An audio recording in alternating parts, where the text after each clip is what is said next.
கால சமூகம் இரும்பு காலத்தை சேர்ந்த பல சமுதாயங்கள் பழங்குடி சமுதாயங்களாக இருந்தன. அதாவது இந்த சங்க கால சமூகம் எங்கே உள்ளதுன்னா 9th ஹிஸ்ட்ரியில் 3rd லெசன் தான் சங்ககால சமூகம் 3.4 பார்க்கோம். இதுக்கு முன்னாடி பார்ட் 1 பார்ட் 2 வீடியோ தனித்தனியாக பார்த்தாச்சு. ஸோ சங்க காலம்னா என்னது, அதுக்கு என்னென்ன ப்ரூஃபுங்கிறது 3.1 வீடியோவாகவும் 3.2ல் சங்க காலம் அப்படிங்கிறதுக்கு என்னென்ன டிட்டர்மினேஷன் அப்படிங்கிறதும், திணைனா என்னது, ஐந்திணைனா என்னது, ப்ளஸ் சேர சோழ பாண்டியர் யார் யார், அவங்களோட புகழ் என்ன, எல்லாமே பார்த்தாச்சு. 3.3ல் அதை பார்த்தோம். இப்போ 3.4 சங்ககால சமூகம். இரும்பு காலத்தை சேர்ந்த பல சமுதாயங்கள் பழங்குடி சமுதாயங்களாக இருந்தன. சில ஒரு குடி தலைமையின் கீழ் ஒன்றுபட்டு வாழ்ந்திருந்தன. சங்ககால சமூகம் பழங்குடி குல தலைமை சமுதாயத்திலிருந்து ஒரு பெரும் பரப்பை ஆட்சி செய்யும் மன்னர் ஆட்சி முறைக்கு மாறிக்கொண்டிருந்தது. சமூக பிரிவுகள். சங்ககால தமிழ் சமூகத்தில் சமூக பிரிவுகள் வேரூன்ற தொடங்கின. பாணர், பரதவர், எய்னர், உழவர், காணவர், வேட்டுவர், மறவர் போன்ற குழுக்கள் மூலம் அடிப்படையிலான சமுதாயங்களான கிளான் பேஸ்டு கம்யூனிட்டிஸ் இருந்தனர். அரசர்களும் குலத்தலைவர்களும் உயர் பிரிவினராக கருதப்பட்டனர். அதாவது இதில் என்ன சொல்லியிருக்காங்க, சங்ககால சமூகம் பார்த்தோம் அப்படின்னா இரும்பு காலத்தை சேர்ந்த பல சமுதாயங்கள் பழங்குடி சமுதாயங்களாக இருந்துச்சு. சில ஒரு குடித்தலைமையின் கீழ் ஒன்றுபட்டு வாழ்ந்திருந்தன. சங்ககால சமூகம் பழங்குடி குடித்தலைமை சமுதாயத்திலிருந்து ஒரு பெரும் பரப்பை ஆட்சி செய்யும் மன்னர் ஆட்சி முறைக்கு மாறிக்கொண்டிருந்தது. ஸோ இரும்பு காலகட்டத்தை சேர்ந்த பல சமுதாயங்கள் பழங்குடி சமுதாயங்களாகவே இருந்துச்சு. ஒரு சில குடித்தலைமையின் கீழ் ஒன்றுபட்டு வாழ்ந்துருந்துச்சு. ஒரு குடித்தலைமை இருப்பாங்க, அவங்களுக்கு கீழே தான் இது ஒன்றுபட்டு வாழ்ந்துட்டு இருந்துச்சு. சங்ககால சமுதாயம் பழங்குடி குடித்தலைமை சமுதாயத்திலிருந்து ஒரு பெரும் பரப்பை ஆட்சி செய்யும் மன்னர் ஆட்சி முறைக்கு மாறிக்கொண்டிருந்தது. ஆனால் சங்ககால சமுதாயத்தை பார்த்தோம் அப்படின்னா ஒரு பழங்குடி குடித்தலைமையிலிருந்து ஒரு சமுதாயத்தை ஆட்சி செய்யக்கூடிய ஒரு பெரும்பரப்பை ஆட்சி செய்யக்கூடிய ஒரு மன்னர் ஆட்சி முறைக்கு தான் அது மாறிட்டு இருந்துச்சு அப்படின்னு பார்க்கலாம். சமூக பிரிவுகள். சங்ககால தமிழ் சமூகத்தில் சமூக பிரிவுகள் வேரூன்ற தொடங்கின. சங்ககால தமிழ் சமூகத்தில் பார்த்தோம் அப்படின்னா அதில் சமூக பிரிவுகள் வேரூன்ற தொடங்குது. அதாவது நிறைய பிரிவுகள் நம்ம இப்போ சொல்கிறோம் இல்லையா, தொழில் அடிப்படையில் தான் ஃபஸ்ட்டு காஸ்ட்டு வந்துச்சு அப்படின்னு. ஸோ அதுக்கு பேஸ் அந்த மாதிரி சங்ககால தமிழ் சமூகத்தில் சமூக பிரிவுகள் வேரூன்ற தொடங்கின. பாணர், பரதவர், எய்னர், உழவர், காணவர், வேட்டுவர், மறவர் போன்ற குழுக்கள் குலம் அடிப்படையிலான சமுதாயங்களாக இருந்தனர். அரசர்களும் குல தலைவர்களும் உயர் பிரிவினராக கருதப்பட்டனர். ஸோ என்னவா, சங்ககால தமிழ் சமூகத்தில் சமூக பிரிவுகள் வேரூன்ற தொடங்குது. பாணர் இருக்காங்க, அப்புறம் பரதவர் வராங்க. பாணர்னா யார், பாட்டு பாடுறவங்க தான் பாணர். பரதவர்னா நெய்தல் நிலத்தில், அதாவது கடல் சார்ந்த வேலை செய்கிறவங்க தான் பரதவர். எய்னர்னா என்னது, எய்த்து பிழைக்கக்கூடியவர்கள். அவங்களுக்கு வளம் எதுவுமே இருக்காது, ஸோ வளம் இருக்கிறவங்கள்ட்ட எடுத்துப்பாங்க, அதான் எய்னர். உழவர்னா யார், உழவு தொழில் செய்கிறவங்க. காணவர்னா காட்டில் வேலை செய்கிறவங்க. வேட்டுவர்னாலும் வேடர் குலம். மறவர்னா என்னது, வீரர்கள் போன்ற குழுக்கள் குலம் அடிப்படையிலான சமுதாயங்களாக கிளான் பேஸ்டு கம்யூனிட்டிஸ் அப்படின்னு சொல்லிட்டு நிறையா சாதியாக பிரிஞ்சிருச்சு. அரசர்களும் குலத்தலைவர்களும் உயர் பிரிவினராக கருதப்பட்டனர். அந்தணர்கள் என்று அறியப்பட்ட பூசாரிகளும் இருந்தனர். அரசர்கள் ப்ளஸ் குலத்தலைவர்கள் 2 பேரும் உயர் பிரிவினராக இருந்திருக்காங்க. அந்தணர்கள் பூசாரிகள், அந்தணர் என்று அறியப்பட்ட பூசாரிகளும் இருந்தனர். கைவினை தொழில் புரிந்த பானை செய்வோர், உலோக வேலை செய்வோர் போன்ற பிரிவினர் சமுதாயத்தில் இருந்தனர். கைவினை தொழில் செய்கிறவங்க, பானை வேலை செய்கிறவங்க, உலோக வேலை செய்கிறவங்க எல்லாருமே சமுதாயத்தில் இருந்திருக்காங்க. வட இந்தியாவில் காணப்பட்ட சாதி அமைப்பு தமிழகத்தில் வேரூன்றவில்லை. வட இந்தியாவில் இருந்த மாதிரி ரொம்ப அடிப்படையான சாதி அமைப்பு தமிழகத்தில் வேரூன்றவில்லை. அவங்களுடைய தொழில் அடிப்படையில் தான் பிரிச்சிருந்தாங்க. மரக ஐவகை நிலச்சூழல் மற்றும் தொழில் அடிப்படையில் சமூக குழுக்களாக காணப்பட்டனர். ஐவகை நிலச்சூழல் அடிப்படையிலையும் அவங்க செய்த தொழில் அடிப்படையிலையும் சமூக குழுக்கள் காணப்பட்டன. வேளாண் வளர்ச்சியும் கால்நடை வளர்ப்பும். இயற்கை வளங்களையும் வன விலங்குகளையும் ஓரளவுக்கு பாதித்திருக்க வேண்டும். வேட்டையாடி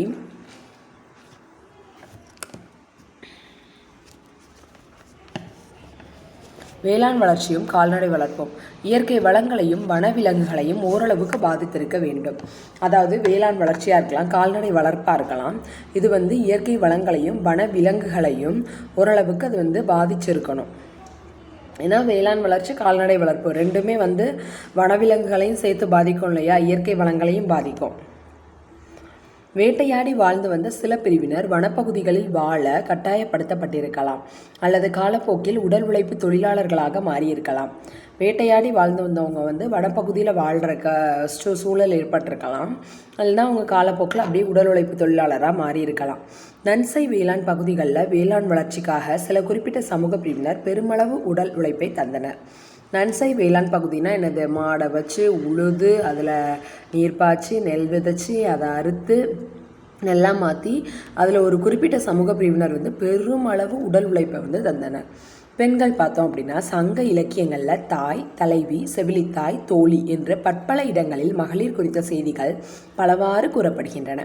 பாணர் குல பெண்கள், நாட்டிய மகளிர், பெண்பாட்புலவர்கள், அரச மகளிர் ஆகியோர் குறித்தும் ஐவகை நிலப்பகுதிகளை சார்ந்த பெண்கள் குறித்தும் சங்க இலக்கியங்கள் குறிப்பிடுகின்றன.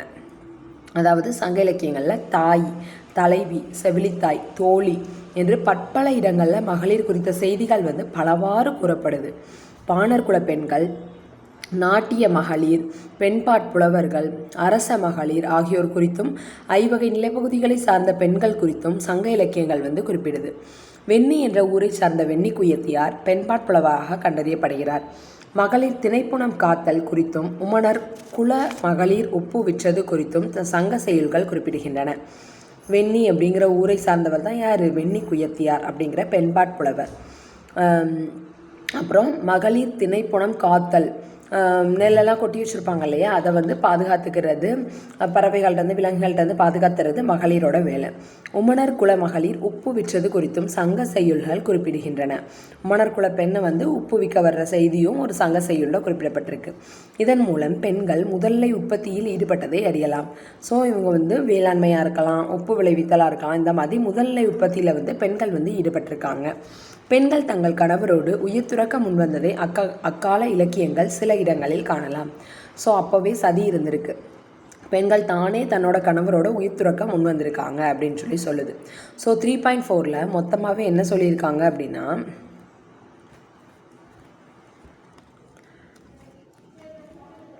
சங்ககால சமுதாயம் பற்றி தான் சொல்லியிருக்காங்க. இரும்பு காலத்தை சார்ந்த பல சமுதாயங்கள் பழங்குடி சமுதாயங்களாக இருந்திருக்கு.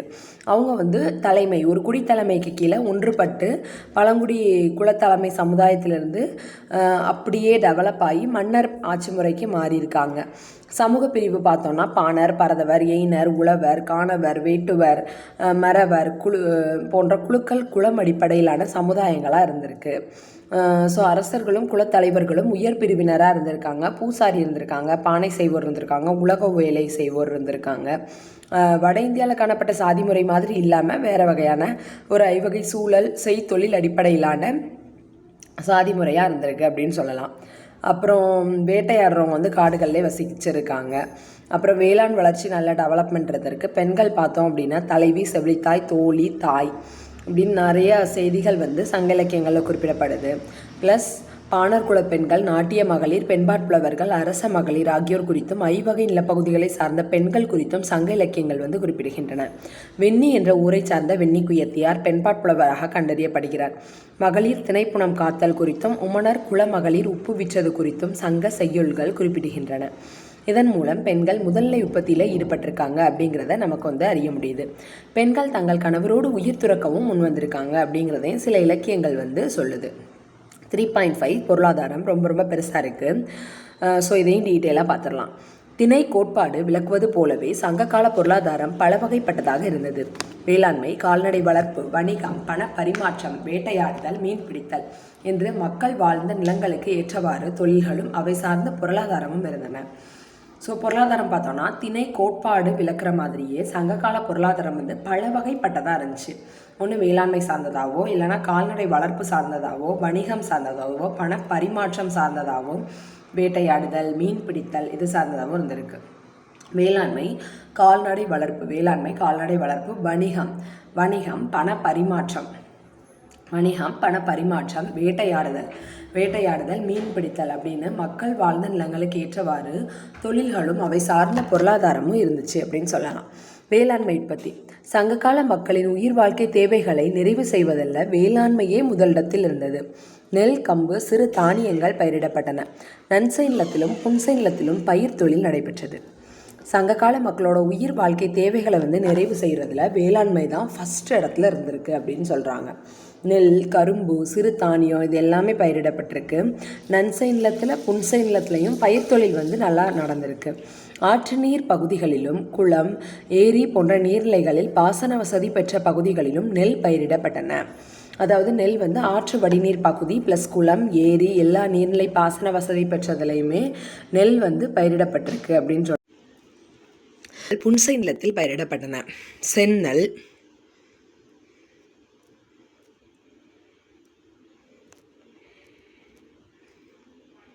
செந்நெல், வெண்ணெல், ஐவன நெல் என நெல் பல வகையான நெல்கள் குறித்து இலக்கியங்கள் குறிப்பிடுகின்றன. செந்நெல்லாக இருக்கலாம், வெண்ணெல்லாக இருக்கலாம், ஐவன நெல்லாக இருக்கலாம். இந்த மாதிரி பல வகையான நெல் இருந்துச்சு அப்படின்னு சொல்லி இலக்கியங்கள் சொல்லுது. ஆதிச்சநல்லூரிலும் பொருந்தல் என்ற இடத்திலும் மேற்கொண்ட அகழாய்வுகளில் தாளிகளுடன் நெல்லும் கிடைத்துள்ளன.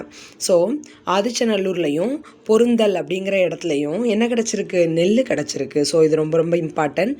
ஆதிச்சநல்லூர்லையும் பொருந்தல் அப்படிங்கிற இடத்துல என்ன கிடச்சிருக்கு?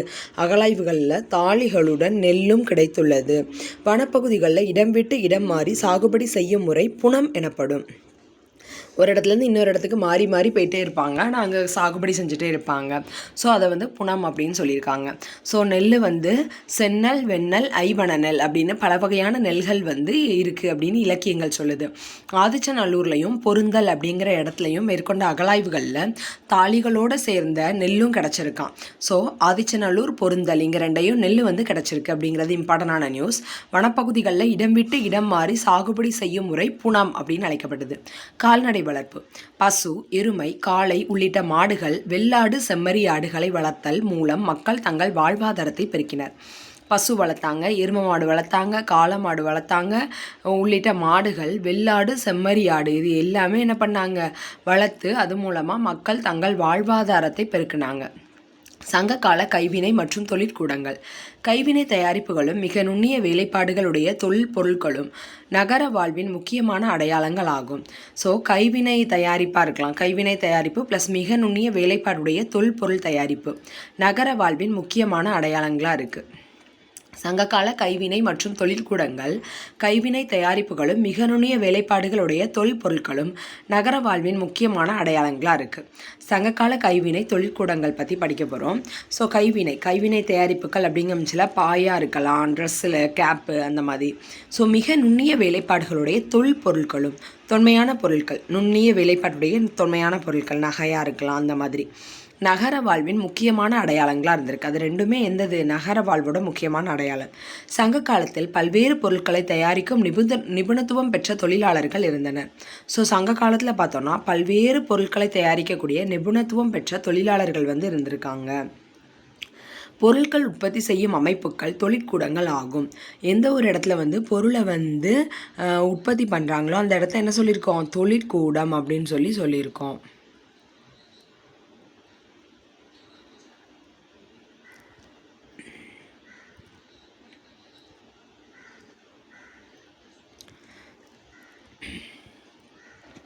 பொருட்கள் உற்பத்தி செய்யும் அமைப்புகள் தொழிற்கூடங்கள் ஆகும். மட்கலன்கள் செய்தல். மேலே என்ன பார்த்தோம்? கைவினை மற்றும் தொழிற்கூடங்கள். கைவினைங்கிறது என்னது? நகை செய்கிறதா இருக்கலாம், சின்ன சின்ன ஆர்னமெண்ட் செய்கிறதா இருக்கலாம், அதெல்லாம் கைவினை. தொழிற்கூடங்கள் நுண்ணிய வேலைப்பாடுகளுடைய தொல்பொருட்கள் நகர வாழ்வின் முக்கியமான அடையாளங்களாக இருக்குது அப்படின்னு சொல்லியாச்சு. மட்கலன்கள் செய்தல். மட்கலன்களை செய்வது பரவலாக எல்லா இடங்களிலும் காணப்பட்டது. மக்களின் அன்றாட வாழ்வுக்கு பலவிதமான மட்கலன்கள் களம் செய்கோ என அழைக்கப்பட்டவர்களால் உற்பத்தி செய்யப்பட்டன. ஸோ மட்கலன்கள் செய்தல் அப்படின்னா என்னதுன்னா மண் பானை செய்கிறது. பரவலாக எல்லா இடங்கள்லையுமே அது காணப்பட்டது. மக்களின் அன்றாட வாழ்வுக்கு பலவிதமான மட்கலன்கள் களம் செய்கோ என்று அழைக்கப்பட்டவர்களால் உற்பத்தி செய்யப்பட்டன. ஸோ மட்கலன்கள் எல்லா இடங்கள்லையுமே உற்பத்தி செய்யப்பட்டிருக்கு அப்படின்னு சொல்லிட்டாங்க. ஸோ களம் செய்கோ என அழைக்கப்பட்டவர்களால் அது உற்பத்தி செய்யப்பட்டிருக்கு. ஸோ அந்த மட்கலன் செய்கிறவங்கள தான், பானை செய்கிறவங்கள களம் செய்கோ அப்படின்னு சொல்லியிருக்காங்க. அப்புறம் கரிய நிறத்தவை, செந்நிற வண்ணம் பூசிய வெள்ளை கோடுகள் வரையப்பட்டவை, கருப்பு சிவப்பு நிறத்தவை என்று பலவிதமான மட்கலன்கள் தயாரிக்கப்பட்டன. ஒன்று பிளாக் கலர், இப்படி இல்லைன்னா செந்நிற வண்ணம், இல்லைன்னா வெள்ளை கோடு வரையப்பட்டது, கருப்பு சிவப்பு நிறத்தவை என்று பலவிதமான மட்கலன்கள் வந்து தயாரிக்கப்பட்டது. அப்புறம் இரும்பு உருக்கு தொழில். இரும்பை கொண்டு கருவிகள் செய்வதும் முக்கியமான தொழிலாக இருந்திருக்கிறது. பல்வேறு இடங்களில் இரும்பை உருக்கும் தொழில்நுட்பம், எல்லா கலர்லேயும் மட்கலன், கருப்பு கலரு, சிவப்பு கலரு, அதுக்கப்புறம் கருப்பு சிவப்பு நிறத்தவை என்று பலவிதமான மட்கலன்கள் தயாரிக்கப்பட்டன. வெள்ளை கோடு போடப்பட்டது. ஸோ பளபளப்பான வண்ணப்பூச்சுடைய அலை போல் தீட்டப்பட்ட மட்கலன்கள், நல்லா பளபளன்னு அலை மாதிரி வரைஞ்சி மட்கலம்லாம் இருந்திருக்குன்னு சொல்லியாச்சு. அடுத்தது இரும்பு பார்க்கும். இரும்பு என்ன சொல்கிறாங்க? இரும்பை கொண்டு கருவிகள் செய்வதும் முக்கியமான தொழிலாக இருந்தது. ஏன்னா அரசர் இருந்திருக்காங்க, அரசர் கண்டிப்பாக போருக்கு போவாங்க இல்லையா? வாளாக இருக்கலாம், வேலாக இருக்கலாம், வீட்டில் பயன்படுத்துகிற கத்தி, அருவாமனை, கடப்பாரை, உழவு தொழிலுக்கு தேவையான கருவிகள், இந்த மாதிரி பல தொழில்கள் வந்து இரும்பு உருக்கு தொழிலில் பேஸாக இருந்திருக்கு. ஸோ பல்வேறு இடங்களில் இரும்பை உருக்கக்கூடிய உலைகள் வந்து இருந்திருக்கு.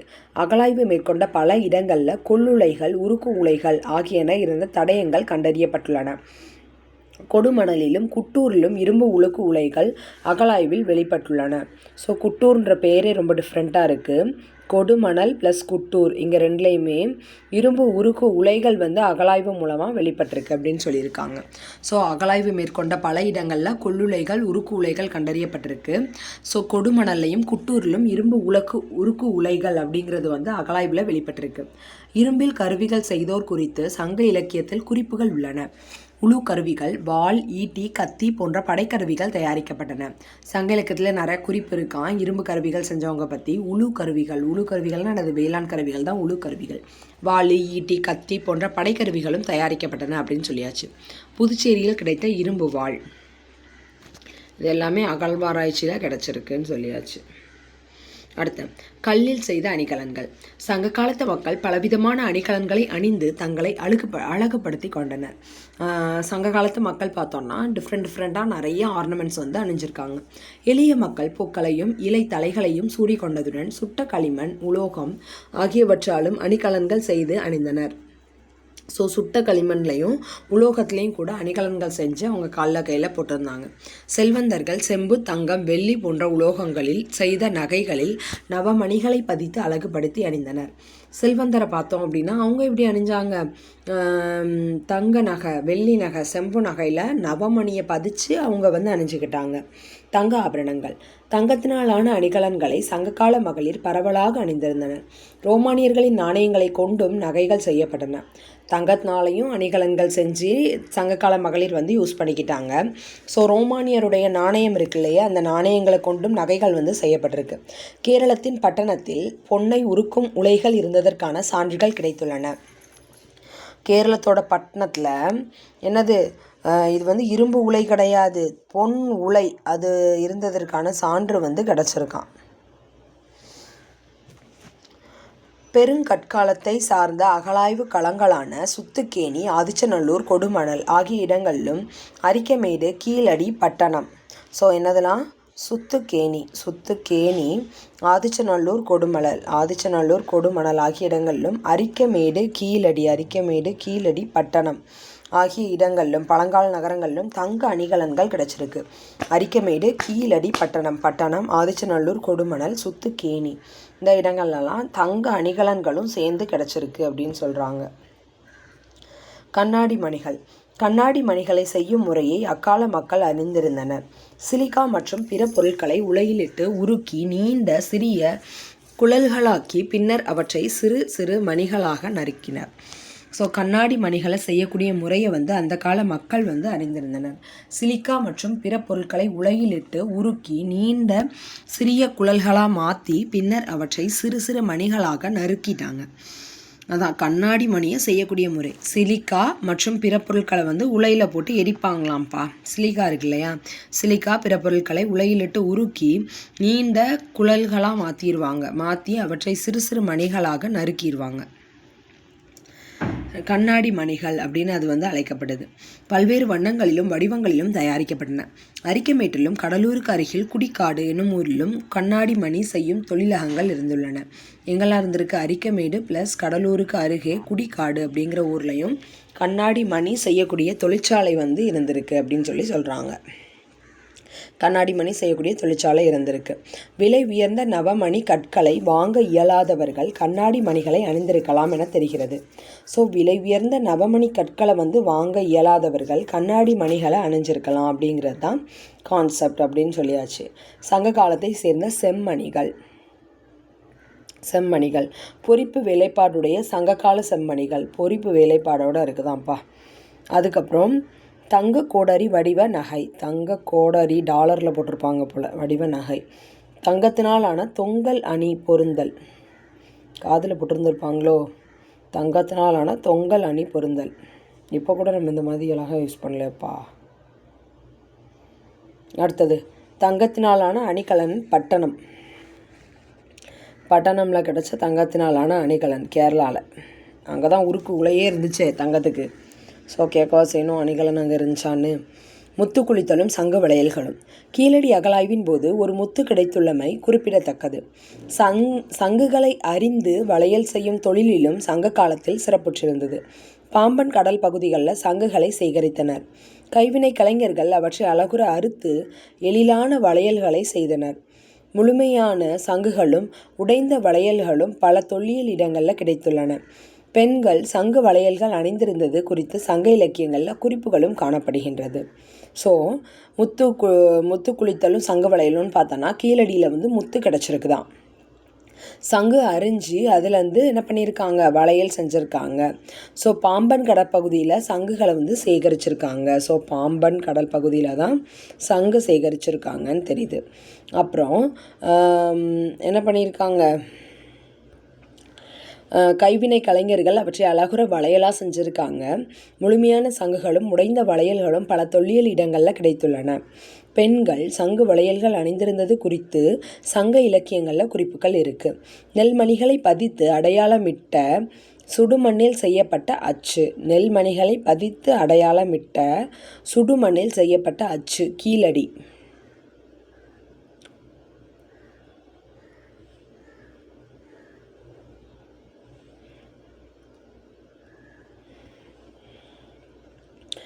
அடுத்தது நெசவு, துணி நெசவு. ஸோ இப்போ ஃபுல்லாக நம்ம வந்து பொருளாதாரம் பார்த்துட்ருக்கோம். அதனால் ஒரு தொழிலாக வரிசையாக பார்த்துட்டே இருக்கோம் இல்லையா. துணி நெசவு இம்பார்ட்டண்டான தொழில். துணி நெசவு இன்னொரு முக்கிய தொழிலாகும். நூல் நுட்கும் கதிர்களும் துண்டு துணிகளும் கொடுமணலில் கிடைத்துள்ளன. ஸோ நூல் நூற்கக்கூடிய கதிர்களும் துண்டு துணிகளும் கொடுமணலில் கிடச்சிருக்கு. கலிங்கம் மற்றும் பிற வகை துணி வகைகள் குறித்து இலக்கியங்களில் குறிப்புகள் உள்ளன. கலிங்கம் அப்படிங்கிற ஆடை வந்து பாம்போட அந்த ட்ரெஸ்ஸை விட ரொம்ப மெல்லியது அப்படின்னு சொல்லி ஒரு குறிப்பு இருக்குது. பிற வகை துணி வகைகள் குறித்து இலக்கியங்களில் குறிப்புகள் உள்ளன. பெரிப்ளஸ் என்ற நூலில் தமிழகத்தில் துணிகள் நெய்யப்பட்டது குறித்த தகவல்கள் உள்ளது. ஸோ பெரிப்ளஸ் அப்படிங்கிற நூலில் வந்து என்ன சொல்லியிருக்காங்க, தமிழகத்தில் துணிகள் நெய்யப்பட்டது குறித்த தகவல்கள் வந்து அந்த பெரிப்ளஸ் அப்படிங்கிற நூலில் வந்து இருக்குது. நூல் நூற்கும் கதிர். ஸோ அந்த இதில் என்ன சொல்லியிருக்காங்க, கொடுமணலில் நூல் ப்ளஸ் துண்டு துணி கிடச்சிருக்கு. கலிங்கம் பிற வகை துணி வகைகள் குறித்து இலக்கியங்களில் குறிப்புகள் வந்து இன்றைக்கு வரையும் காணப்படுது அப்படின்னு சொல்லிட்டாங்க. பெரிப்ளஸ் அப்படிங்கிற நூலில் வந்து தமிழகத்தில் துணிகள் நெய்யப்பட்டது குறித்த தகவல் இருக்குதான். இதில் பெரிப்ளஸில் நூல் நூற்கும் கதிர். Spindle role. பருத்தியிலிருந்து நூலை எடுப்பதற்கு நூல் நூற்கும் கதிர் பயன்படுகிறது. பண்ட மாற்றம், வணிகம், வணிகர்கள், வணிக பெருவழிகள், நெல் முதலான தானியங்கள். அதாவது நூல் நூக்கக்கூடிய கதிர் வந்து பருத்தியிலிருந்து நூலை எடுப்பதற்கு நூல் நூக்கும் கதிர் வந்து பயன்பட்டது. பண்ட மாற்றமாக இருக்கலாம், வணிகமாக இருக்கலாம், வணிகர்கள், வணிக பெருவழிகள், நெல், இதெல்லாம் ஹெட்டிங்கா? ஓகே. என்ன சொல்லியிருக்காங்க, நெல் முதலான தானியங்கள், கால்நடை வளர்ப்பு, கைவினைப் பொருள் தயாரிப்பு போன்றவை குறித்து அறிந்தோம். ஆனால் மக்கள் வாழ்ந்த எல்லா இடங்களிலும் எல்லா பொருட்களையும் தயாரிக்க இயலாது. ஒரு இடத்தில் கிடைக்கின்ற மூலப்பொருட்களையும் வளமும் தொழில்நுட்ப கலைஞர்களும் மற்ற இடங்களில் கிடைப்பதில்லை. எடுத்துக்காட்டாக மலைப்பகுதிகளில் கடல் மீனும் உப்பும் கிடைக்காது. ஸோ அவங்க என்னங்க தான் பண்ணணும், நெய்தல் நிலத்துலேருந்து வாங்கிட்டு தான் போகணும். கடல் மீனாக இருக்கலாம், உப்பாக இருக்கலாம், ரெண்டுமே மலைப்பகுதியில் கிடைக்காது. கடற்கரையின் மணற்பகுதிகளில் நெல் முதலான தானியங்களை பயிரிட முடியாது. ஸோ கடற்கரையில் வந்து உப்பு வேணால் விளையுமே தவிர நெல் விளையாது. உப்பு வேணால் விளையும், நெல் வந்து விளையாது. ஓரிடத்தில் கிடைக்கும் பொருட்களை மற்ற இடங்களில் உள்ளவர்களிடம் தம்மிடம் உள்ள பொருட்களை கொடுத்து மாற்றிக்கொள்வர். பண்டமாற்று முறை. ஸோ இதுக்கு தான் என்னது, பண்டமாற்று முறை அப்படின்னு சொல்லி பேர். பண்டமாற்று அப்படின்றது தான் அதோட பேர். வணிகர்கள். தமிழ் பிராமி கல்வெட்டுக்களில் வணிகன், நிகமா ஆகிய சொற்கள் ஆளப்படுகின்றன. தமிழ் பிராமி கல்வெட்டுக்களில் பார்த்தோம் அப்படின்னா வணிகன், நிகமா அப்படிங்கிற சொற்கள் வந்து மேக்சிமம் வந்து பயன்படுத்தப்படுது அப்படின்னு சொல்லியிருக்காங்க. பொன் வணிகர்கள், துணி வணிகர்கள், உப்பு வணிகர்கள் என்று குறிப்பிட்ட பண்டத்தை மட்டும் வியாபாரம் செய்த வணிகர்களும் இருந்தனர். உப்பு வணிகர்கள் உமணர்கள் எனப்பட்டனர். அவர்கள் தம் குடும்பத்தோடு மாட்டு வண்டியில் சென்று வணிகம் செய்தனர். ஸோ உப்பு வந்து ஒரு பேசிக்கான பொருள் இல்லையா, ஸோ அது எல்லா இடத்துலையும் கிடைக்கவும் செய்யாது. ஸோ உப்பை விளைவிச்சிட்டு அதை என்ன பண்ணுவாங்க, மாட்டு வண்டியில் கொண்டு போய் குடும்பத்தோடு போய் வணிகம் செஞ்சுருக்காங்க. போக்குவரத்து முறைகள். மாட்டு வண்டிகளும் விலங்கு சரக்கு போக்குவரத்திற்கு பயன்பட்டன. விலங்குகளும் குதிரையாக இருக்கலாம், பிற விலங்குகளாக இருக்கலாம், அது வந்து போக்குவரத்துக்கு பயன்பட்டுச்சு. தமிழ்நாட்டின் பல்வேறு நகரங்களும் வணிக வழிகளால் இணைக்கப்பட்டன. கடற்பயணம் மேற்கொள்ள உதவிய களம், பரி, ஓடம், தோணி, தெப்பம், நாவாய் போன்றவை கடற்போக்குவரத்துக்கு பயன்படுத்தப்பட்டது. ஸோ கடல் பயணத்துக்கு வந்து இதெல்லாம் உதவிச்சுன்னு பார்த்தோம்னா களம், பரி, ஓடம், தோணி, தெப்பம், நாவாய் இது எல்லாமே கடல் போக்குவரத்துக்கு வந்து ரொம்பவே பயன்பட்டுச்சு. கடல் போக்குவரத்துக்கு பயன்படுத்தப்பட்டது குறித்து இலக்கியங்களில் குறிப்பிடப்பட்டுள்ளன. ஸோ இது எல்லாமே இலக்கியங்களில் சொல்கிறாங்க. களம், பரி, ஓடம், தோணி, தெப்பம், நாவாய். நாவாய்னா பெரிய இது, களம்னாலும் பெரிய கப்பல். ஸோ மீதியெல்லாம் சின்னதுதான். ஓடம், தோணி, தெப்பம், பரி கேள்விப்பட்டதில் டிஃப்ரெண்ட்டாக இருக்குது. பரி அப்படின்னா என்னது, அதுவும் கப்பலை தான் குறிக்கு. கடல் போக்குவரத்துக்கு பயன்படுத்தப்பட்டது. ஸோ இலக்கியங்கள் இதெல்லாம் பற்றி சொல்லுது அப்படின்னு சொல்லிட்டாங்க. அடுத்து என்ன சொல்லியிருக்காங்க, அடுத்த ஃபுல்லாக பிக்சர்ஸ் தான். கொடுமணலில் கிடைத்த செம்மணி கற்கள் பதித்த வெண்கலத்தினால் ஆன புலி. பூனை மாதிரி இருக்குது, சரி ஓகே, அது புலின்னு சொல்லிட்டாங்க, அதனால் அது புலி தான். என்னது, கொடுமணலில் கிடச்சிச்சான். கொடுமணலில் கிடைத்த ஒரு கொடுமையான புலி. செம்மணி கற்கள் பதிக்கப்பட்ட வெண்கலத்தினாலான புலி. சரியா, கொடுமணலில் கிடைத்த செம்மணி கற்கள் பதிக்கப்பட்ட வெண்கலத்தினாலான புலி. புதுச்சேரியின் ஆரோவில்லில் கிடைத்த வெண்கல கிண்ணம். புதுச்சேரியில் ஆரோவில் அப்படிங்கிற இடத்துல இப்போ கூட இருக்குது, அங்கே ஃபேமஸ் தான் ஆரோவில். ஸோ ஆரோவில்லில் கிடைத்த வெண்கல கிண்ணம். புதுச்சேரி ஆரோவில்லில் கிடைத்த வெண்கல கிண்ணம் பெருங்கற்காலத்தை சார்ந்தது. நிறையா பொருந்தல் அகலாய்வில் கிடைக்கப்பட்ட கண்ணாடி மணிகள். ஸோ பொருந்தல் அகலாய்வில் கிடைக்கப்பட்ட கண்ணாடி மணிகள் அப்படின்னு சொல்லிட்டாங்க. பொருந்தல் அகலாய்வில் கிடைக்கப்பட்ட கண்ணாடி மணிகள். பட்டணத்தில் கிடைத்த நூற்பு கதிர். பட்டணத்தில் கிடைச்ச நூற்பு கதிர். கொடுமணலில் கிடைத்த துணியும் நூற்பு கதிர்களும். ஸோ கொடுமணலில் வந்து துணி கிடச்சிருக்கு. கொடுமணலில் கிடைத்த துணிகளும் நூற்பு கதிர்களும். பட்டணத்திலும் நூற்பு கதிர் கிடச்சிருக்கு, கொடுமணல்லையும் நூற்பு கதிர் வந்து கிடச்சிருக்கு அப்படின்னு சொல்லிட்டாங்க. உடைந்த சங்கு வளையல்கள், அது எல்லா இடத்துலையுமே கிடச்சிச்சு. பண்டமாற்றமும் நாணயங்களும். பண்டமாற்று முறை மூலமாகவே மக்களிடையே பெருமளவில் பரிமாற்றம் நடைபெற்றது. அரிசியை கொடுத்து மீனை பெற்றனர். உப்பை விலை மதிப்புடையதாக கருதினர். அரிசியை கொடுத்து மீன் வாங்கிடுவாங்க, உப்பு ரொம்ப காஸ்ட்லி. எனவே ஒரு குறிப்பிட்ட அளவு உப்புக்கு அதே அளவு அரிசி பரிமாறிக்கொள்ளப்பட்டது. சங்ககால சேர, சோழ, பாண்டிய மற்றும் மலையமான் ஆகிய அரசர்களின் நாணயங்கள் பெருமளவு பயன்படுத்தப்பட்டன. கிடைத்திருப்பதை கண்டு அவை பரவலாக புழக்கத்தில் இருந்தன. ஸோ மலையமானுடைய காயினும் ப்ளஸ் சேர, சோழ, பாண்டியருடைய காயினும் கிடச்சிருக்கதை வச்சு அதுதான் மேக்சிமம் வந்து பயன்பாட்டில் இருந்துச்சு அப்படின்னு சொல்லி நம்ம சொல்லிடலாம். அடுத்தது தமிழகமும் வெளிநாட்டு தொடர்புகளும். கிழக்கிலும் மேற்கிலும் பல வெளிநாடுகளுடன் தமிழர்கள் வணிக தொடர்பு வைத்திருந்தனர். ரோமானிய கப்பல்கள் பருவக்காற்று வீசும் சமயத்தில் மேலே கடலான அரபிக்கடலை கடந்து தமிழக கடற்கரைகளுக்கு வந்தன. இது வந்து எத்தனை நாளில் வரும்னு சொல்லி மேலே பெரிப்ளஸில் குறிச்சிருந்தாங்க இல்லையா, 40 நாள்லையா. அந்த கரெக்டாக தென்மேற்கு பருவக்காற்றை ஒட்டி நீங்கள் கடலில் இறங்குனீங்கன்னா இத்தனை நாளில் தமிழகத்தை போய் அடைஞ்சிடலாம் அப்படின்னு சொல்லி மேலே வந்து பெரிப்ளஸில் குறிச்சிருப்பாங்க. ஸோ அது தெரிஞ்சால் கமெண்ட் பண்ணுங்கள் ஃப்ரெண்ட்ஸ். கிழக்கிலும் மேற்கிலும் பல வெளிநாடுகளுடன் தமிழர்களுக்கு வணிக தொடர்பு இருந்துச்சு. ரோமானிய கப்பல்கள் பருவக்காற்று வீசக்கூடிய சமயத்தில் மேலை கடலான அரபிக்கடலை கடந்து தமிழக கடற்கரைகளுக்கு வந்துட்டாங்க. மிளகு போன்ற நறுமண பொருட்களும் யானை தந்தம் நவமணிகள் உள்ளிட்ட அரிய பொருட்களும் தமிழ்நாட்டிலிருந்து ஏற்றுமதி ஆயின. ஸோ தமிழர்கள் வணிக தொடர்பு வச்சுருந்தாங்க தான் வெளிநாட்டு கூட. எக்ஸாம்பிள், ரோமானிய கப்பல் ஃபுல்லாக பருவக்காற்று வீசுகிற சமயத்தில் அரபிக்கடலை கடந்து தமிழக கடற்கரைக்குள்ளே வந்துடும். அந்த டைமில் மிளகு போன்ற நறுமண பொருட்கள், யானை தந்தம் ப்ளஸ் நவமணிகள் உள்ளிட்ட அரிய பொருட்களும் தமிழ்நாட்டிலிருந்து ஏற்றுமதி ஆயின. தங்கம், வெள்ளி, செம்பு உள்ளிட்ட உலோகங்களும் இறக்குமதி செய்யப்பட்டன. தங்கம், வெள்ளி, செம்பு இதெல்லாம் இறக்குமதி செய்யப்பட்டிருக்கு. மற்றதெல்லாம் ஏற்றுமதி செய்யப்பட்டிருக்கு. நவமணிகள், மிளகு, நறுமண பொருட்கள், யானை தந்தம் இதெல்லாம் ஏற்றுமதி. தங்கம், வெள்ளி, செம்பு இறக்குமதி. மிளகு, நறுமண பொருட்கள் ப்ளஸ் யானை தந்தம் நவமணிகள் இதெல்லாம் ஏற்றுமதி. தங்கம், வெள்ளி, செம்பு உள்ளிட்ட உலோகங்கள் இறக்குமதி செய்யப்பட்டன. கிரேக்க ரோமானிய மேற்கு ஆசிய மக்கள் உள்ளிட்ட மேற்கத்தியவர்கள் யவனர் என்று அழைக்கப்பட்டனர். கிரேக்க ரோமானிய மேற்காசிய மக்கள், அதாவது தமிழர் இல்லாதவங்கள யவனர்னு சொல்லியிருக்காங்கப்பா. ஒன்று அவங்க கிரேக்கராக இருக்கலாம், இல்லைனா ரோமானியராக இருக்கலாம், இல்லைனா மேற்காசிய மக்களாக இருக்கலாம். உள்ளிட்ட மேற்கத்தியர்கள் எல்லாருமே என்ன சொல்லியிருக்காங்க? யவனர் அப்படின்னு சொல்லியிருக்காங்க. கிரேக்க பகுதியான அயோனியாவிலிருந்து வந்தது. ஸோ இந்த யவனர் அப்படிங்கிற சொல் கிரேக்க பகுதியான அயோனியாவிலிருந்து நமக்கு யவனர் அப்படின்னு சொல்லக்கூடிய பழக்கம் வந்திருக்கு. அயோனியா தமிழ்நாட்டிலிருந்து செங்கடல் கரைக்கு. செங்கடல் கடற்கரையில் உள்ள பெர்னிக்கே துறைமுகத்தில் 7.5 கிலோ மிளகு இருந்த இந்திய பானையும் தேக்கு மரப்பலகை துண்டுகளும் தமிழ் பிராமி எழுத்துக்கள் பொறித்த தமிழக பானை ஓடு ஒன்றும் கண்டெடுக்கப்பட்டுள்ளன. ஸோ பெர்னிக்கேலையும் போய் நம்ம என்ன பண்ணிட்டோம்? அகழ்வாராய்ச்சி பண்ணியாச்சு. அங்கே என்னெல்லாம் கிடச்சிச்சின்னு பார்த்தோம்னா, செங்கடல் கடற்கரையில் பெர்னிக்கே அப்படிங்கிறது இருக்குது. செங்கடல் பைபிளில் படிப்போம் இல்லையா, அங்கே பெர்னிக்கே அப்படிங்கிற துறைமுகத்தில் 7.5 கிலோ மிளகு, சரியா, அதோடு சேர்ந்த இந்திய பானை, தேக்கு மர பலகை, தமிழ் பிராமி எழுத்துக்கள் பொறிக்கப்பட்ட தமிழக பானை ஓடு இவ்வளவும் கண்டுபிடிக்கப்பட்டிருக்குன்னு சொல்லியாச்சு.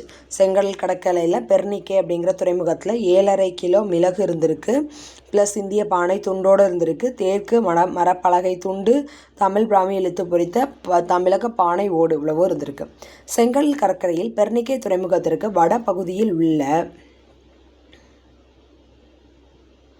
இன்னொரு துறைமுகம் குசேர் அல் காதிம் என்பதாகும். ஸோ குசேர் அல் காதிம் அப்படிங்கிறது தான் இன்னொரு துறைமுகம். அது எங்கே இருக்குதான்?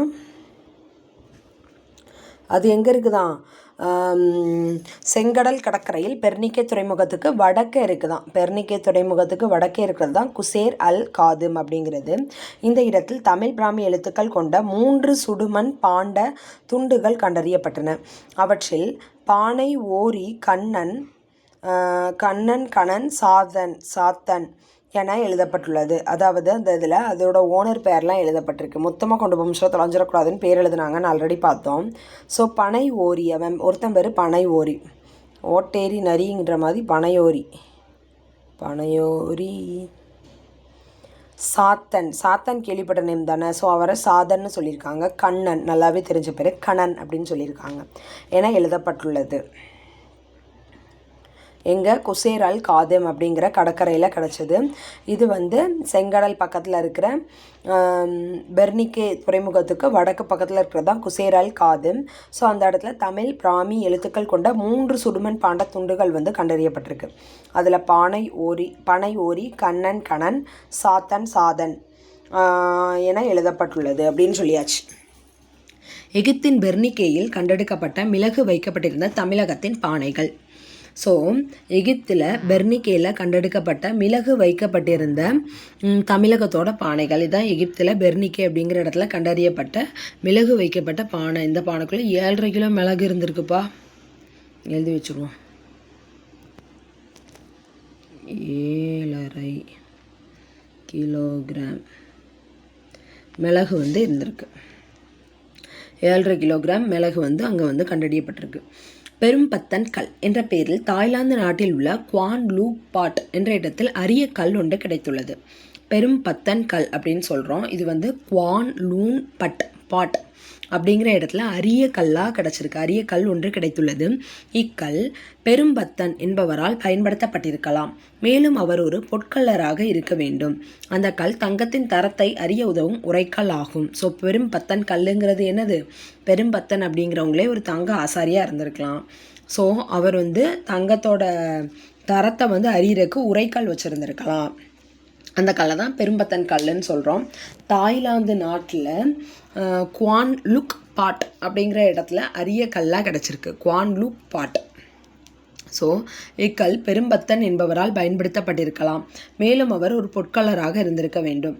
அந்த கல் தங்கத்தின் தரத்தை அறிய உதவும் உரைக்கல் ஆகும் அப்படின்னு முடிச்சிட்டாங்க. அடுத்தது சாத்தன் என பொறித்த சுடுமண் துண்டு. சாத்தன் அப்படின்னு எழுதி வச்சுருக்காங்களாம். ப்ளஸ் பெரும்பத்தன் கல் குவான் லூக் பாட் தாய்லாந்து. சாத்தன் என பொறித்த சுடுமண் துண்டு. பெரும்பத்தன் கல் குவான் லூக் பாட் தாய்லாந்து. மேலே ஒரு மேப் கொடுத்துருந்தாங்க இல்லையா, அதையும் பார்த்துடலாம். இப்போ இதுதான் இந்தியா.